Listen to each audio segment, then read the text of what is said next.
began on a little yellow Post-it note. We had looked at some other houses around the community here. And it was like, we're tired and whatnot. He goes, well, let's just go check this out. I said, okay.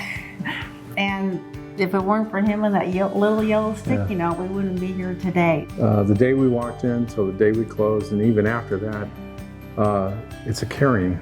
There's so much caring in this staff as we went through the process. The impression we got was the sales staff, they were building their home for themselves. The superintendent was building the home for himself.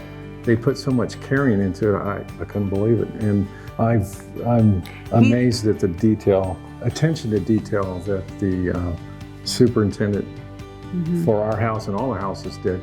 I mean, he caught things that we didn't catch as it was going through, as it was being built. And it's just amazing. The quality is top notch. I've had 2 other houses built. Yeah, that's what I was gonna say, yeah, but nothing compared to this one. I mean, we had zero issues. So on top of it. And the quality, I think, is... Oh my gosh, installation, I mean, even coming down to the AC bills and stuff right now already, I can't believe how less we're paying a month for it. And you know, it's 2,500 plus square feet. So yeah, we're really, really pleased with everything. Cabinetry, the flooring, I mean, everything is just top quality. Perfect. And it's not just us.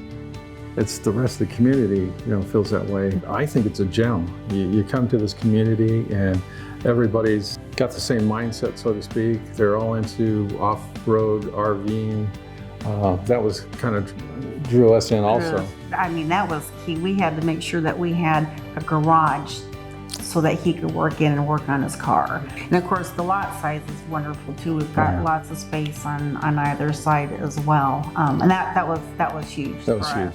And then the views, gosh, you can't beat the views out here. You see the Superstition Mountains and everything. It's just gorgeous. Like Bob did say, it's a house as he builds it, but as soon as we get a family in there, it's a home. And that's what we feel like. It's it's used a lot of times, a forever home. I really feel that way with this company and with the staff. And then it's easy to say, but it's hard to back up. And gosh, I think Woodside backs it up.